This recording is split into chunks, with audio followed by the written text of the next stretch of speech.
The movie opens in Buffalo. Dan excels at car sales because he understands customer motivation, earning the title of Salesman of the Month once again. His colleague Hal makes a flamboyant entrance to the dealership, driving as though he believes cars, and by extension, women, prefer speed. Cars like chicks, Jorge, they want to go fast. However, the rest of the staff considers him odd. Dan leaves work early, eager to celebrate his anniversary, clearly cherishing his family life in their tranquil suburban neighborhood. They have 3 children, Nina, Kyle, and Max. Nina plans to follow her boyfriend to Iowa and switch her college major, abandoning her journalistic aspirations, much to her parents' disapproval. Kyle, struggling to communicate with his father, can barely say and chooses to visit his friend Samir instead, after Dan discourages his gaming habit. Where are you going? Samir's? Again? You made me quit gaming so I'd make friends. I made you quit gaming because blowing people's heads off 24/7 isn't exactly healthy. You know, you're meant to be babysitting tonight. It's our anniversary. An argument breaks out between Nina and Kyle over who will babysit Max during their parents' anniversary.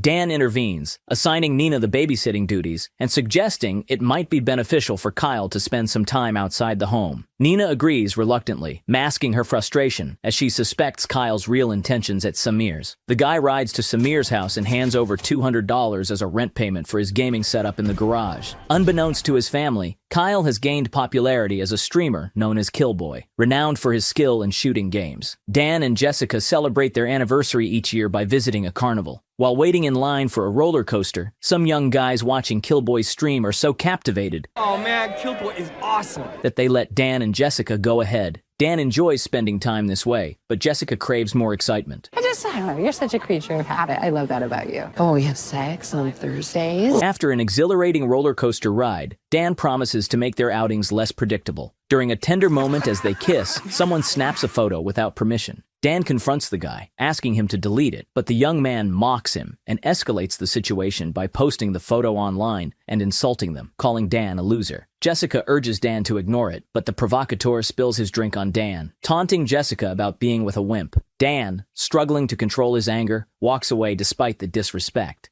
On their way home, Jessica assures Dan she didn't want him to confront the bully, knowing his strong aversion to violence. Yet, she feels secretly disappointed in him. At home, Dan reflects on the incident. He expertly changes his son's diaper and then goes to bed to find Jessica already asleep. Oh, anniversary sex. I'm awake.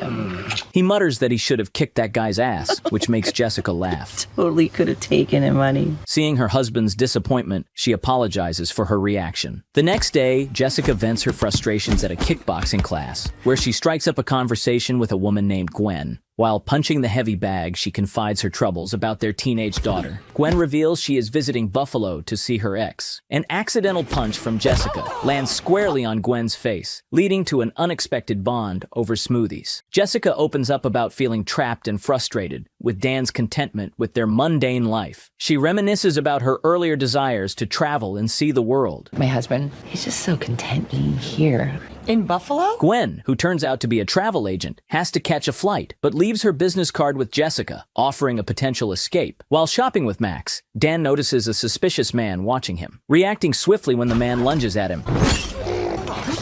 Dan pleads to put his baby down first. Really?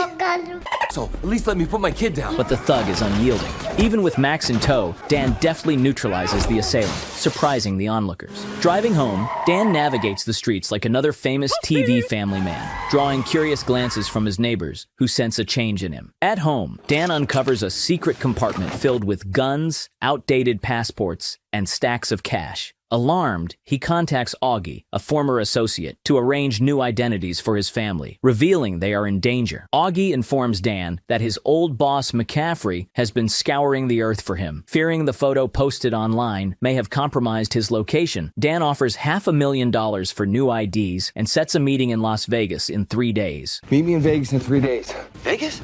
Why Vegas? I can't tell my wife I'm taking on vacation to Tempe, Arizona. Vegas I can sell. You haven't told them? Are you mental? Augie is shocked that his family doesn't know Dan was a professional assassin and urges him to tell his family the truth. Otherwise, it will be extremely difficult to run from McCaffrey's mercenaries with the family who has no idea what's happening. Hastily, Dan packs his family's belongings. In a rush, Dan heads to his children's school and interrupts an editorial meeting to ask for Nina. A A classmate informs him that she hasn't been the editor for 3 months, likely due to her boyfriend's influence. He offers her $50 for Nina's location. I'm a journalist. I don't give people up. 100. Try under the bleachers. That's what I thought.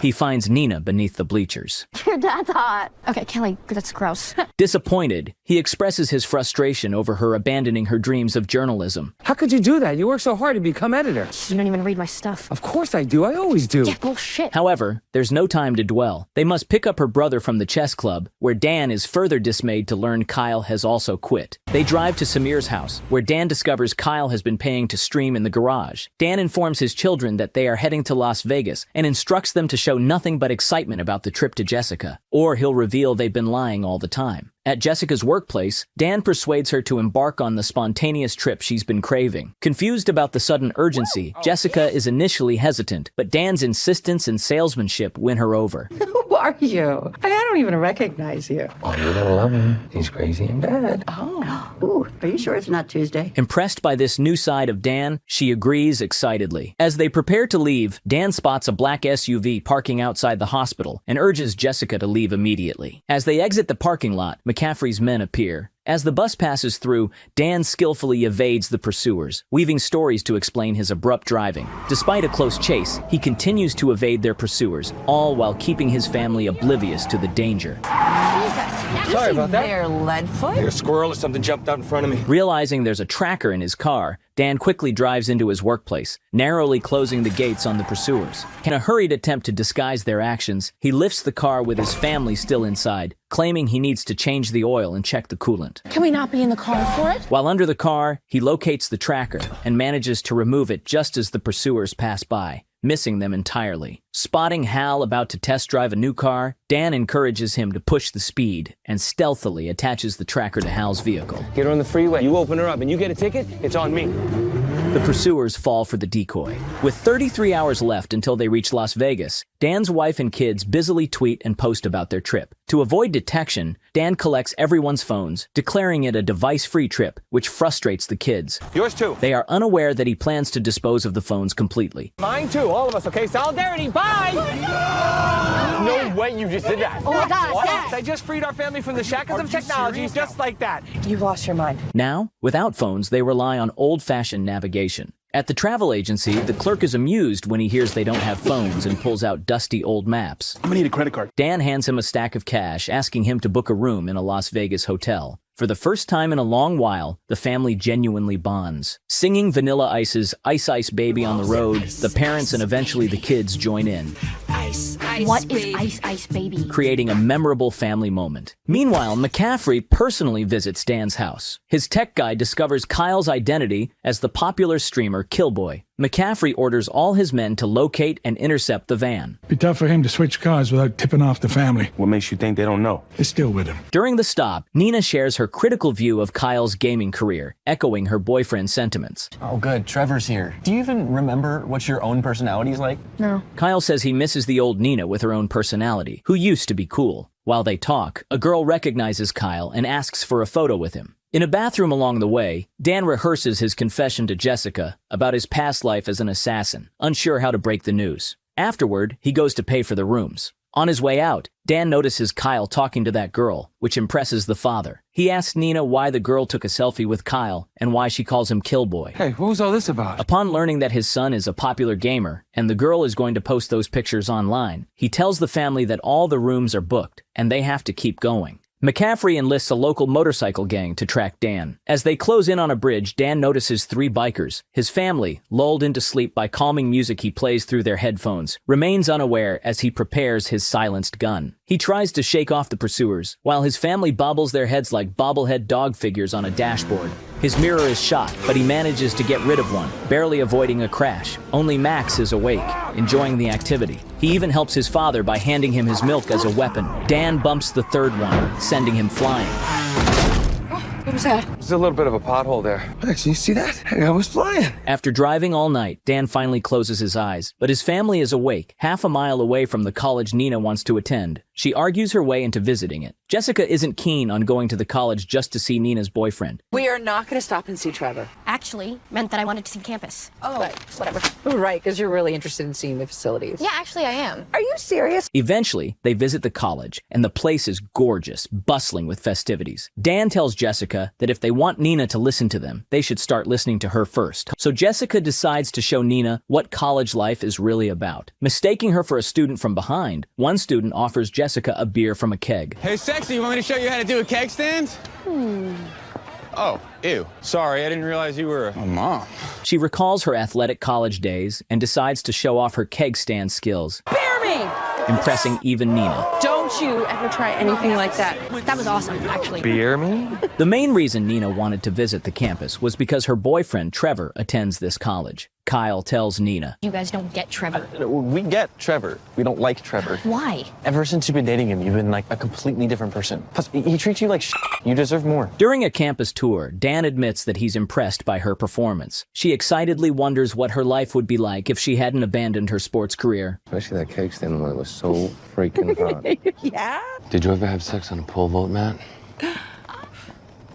Don't answer that. Oh my. She also admits she likes his spontaneous behavior over the past few days. Dan spots a suspicious German man on his phone and thinks he might be an operative for McCaffrey. He starts a conversation with the man, asking about his job. Jessica notices their strange conversation. Dan begins to speak German with the man so that his wife can't understand their dialogue. Wenn du reden willst, was in dem Kopf ist, bleibt es zwischen uns. Don't worry, honey, we'll catch up, okay? All right, honey. When she leaves, the man shows what's inside his briefcase. What the hell is that? Hell und Korn. Was hat made this clear? So you're just German? Ja, genau. However, Dan realizes his mistake when he is unexpectedly attacked by a different individual. They start to fight in the chemistry lab, while his family attends a tour just behind the wall. After a short scuffle, Dan incapacitates the assailant and rejoins his family shortly after to keep moving. But Nina has gone to see Trevor. Nina discovers Trevor cheating on her. You're cheating on me. Monogamy is just a construct of our Western repressive civilization. I thought we were on the same page on that. And returns in tears. Dan attempts to comfort her with his stories, but realizes she doesn't need another dad lecture. Instead, he teaches her a martial arts move to inflict severe pain without lasting damage. It's a 13th century martial art. How do you even know about that? Well, maybe it's more your old man than you thought. Nina uses this move on Trevor, taking a picture as he winces in pain, which boosts her spirit significantly. She returns to the van, appreciating her father more than ever. What did you say to her? It was just a dad lecture. Back on the road, the family bonds even more. As Nina drives, she thanks Dan for always being there for her and considers reclaiming her editorial position at school. Dan supports his daughter and expresses his admiration for her work. I'm serious, that piece you wrote about pervasive corruption in the Board of Education. My God, I got chills. You actually read that? Of course I did. I'm your biggest fan, Beans. At a small motel, the parents finally relax and let off some steam. Wait, it's not Thursday. Jessica is enamored with the spontaneous side of Dan, feeling a difference in him. She suspects he was always like this before they met, and that he changed because of her. Dan reassures her that he changed because he didn't like who he was back then. The next morning, Dan calls up Augie, who is on his way to deliver the new identities to Dan and his family. The only problem is that he hasn't told them yet. You know, they might think that something's up when they have to change their name and leave the country. What are you waiting for? And Augie is freaked out upon learning that. He then sneakily returns the phone he stole and tries to prepare himself for the conversation. Kyle joins him, and they finally talk about him being a streamer. It's something he's good at, like pro-level good. He tries to explain to Dan how important it is to him. I know you think it's all just a waste of time, but it takes brains and reflexes. The Air Force recruits gamers. Yeah, maybe that's what I'm afraid of. He wants to prove it over a game of laser tag with Dan. Kyle proposes a bet. If he wins, he gets to start gaming again. If he loses, they will play ball in the backyard for 6 months. They agree on the first to 3 tags wins. This should be a breeze for Dan, being an ex-assassin and all. He gets the first and second tags. How are you doing this? Then Kyle retaliates with 2 of his own, mimicking Dan's tactics. Well, at least I don't need a DNA test. Eventually, Dan gets the last one. Kyle feels conned, but the two grow closer. On their way to Vegas, they really become closer, enjoying the trip. Upon finally arriving in Las Vegas, they stay in one of the top suites in the city. Before settling in, Dan heads downstairs to meet Augie, I gotta run downstairs for a sec. Don't let them raid the minibar, okay? That is not mini. who hands him their new identities and tickets for a one-way flight to Vancouver for a hefty price. Dan prepares himself as he plans to tell Jessica the truth over a romantic dinner while the kids babysit Max. Dan instructs them not to leave the suite under any circumstances. There's food in the supersized minibar. You do not open that door for anyone. You got it? All right, have fun. Be good. Not that he expects them to listen. Screw that, right? Oh, yeah.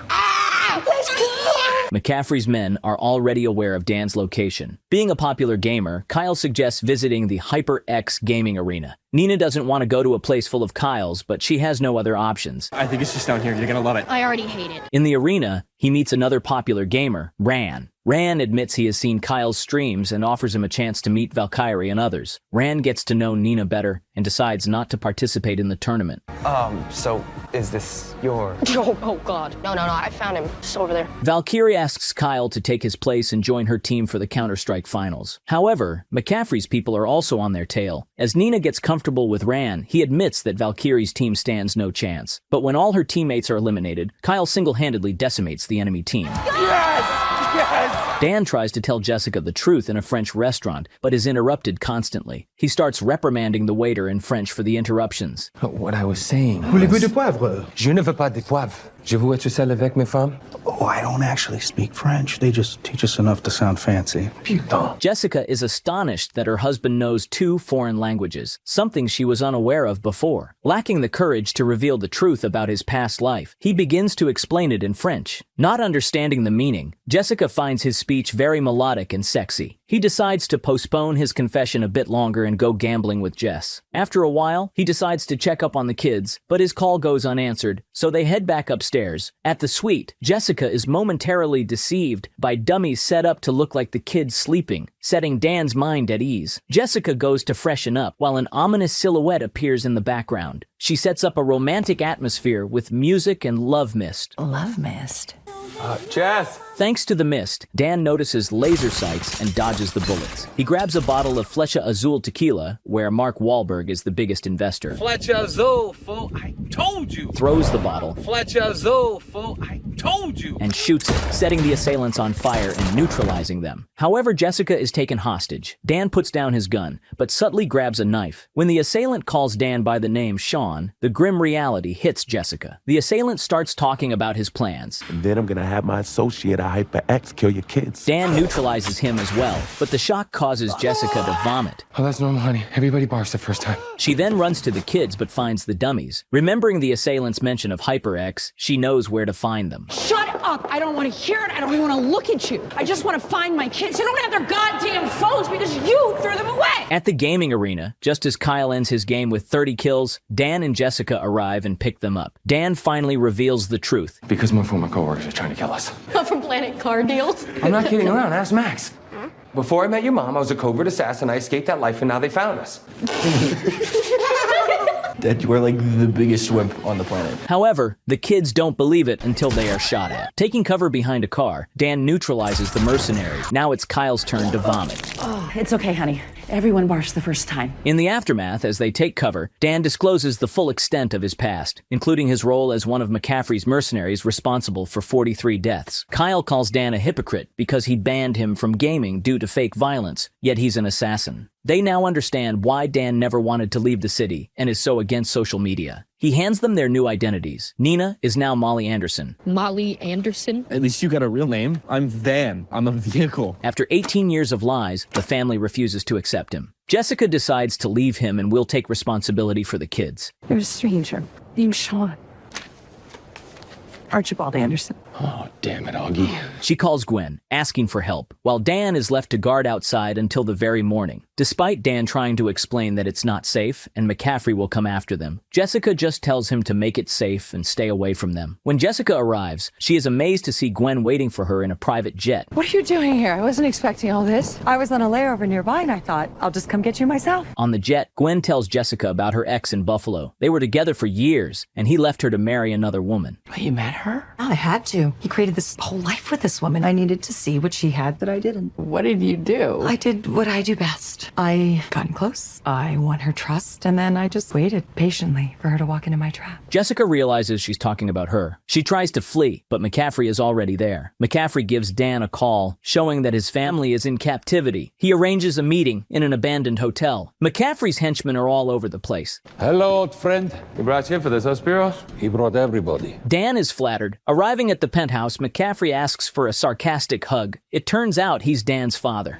I'm sorry, what? I'm your grandfather, Kyle. Oh my God, we're British. McCaffrey wanted Dan dead because he abandoned him, but for the past few days, Dan has wasted every man McCaffrey sent after him, so he felt pride in his son. And now, McCaffrey wants him back. If Dan comes back to work for him, he will let his family go, but on one condition: he'll never see his family again. But no contact. Can't have you going soft on me again. And if he refuses, his family dies. With no other option, Dan agrees to do it. McCaffrey orders his henchmen to escort the family to the airport. Suddenly, the kids' morals kick in. They want Jessica to protect Dan. Kyle childishly pushes elevator buttons. While the kids try to persuade their mother that they can't abandon Dan, Jessica starts changing Max's diaper and stuffs it in the bad guy's face, throwing him off to his death. They will go get their dad back. While McCaffrey goes to make some arrangements, Gwen uses her feminine wiles to seduce Dan back into loving her, ignoring the tech guy. She's aware of Dan's tactics. The family is there to rescue him. As he puts Gwen to sleep, the tech guy is taken captive. Dan apologizes for keeping secrets from Jessica and promises to always tell her the truth. When was I going to tell you? On our first date? Our second? When you were pregnant with Nina, or by our fourth? What?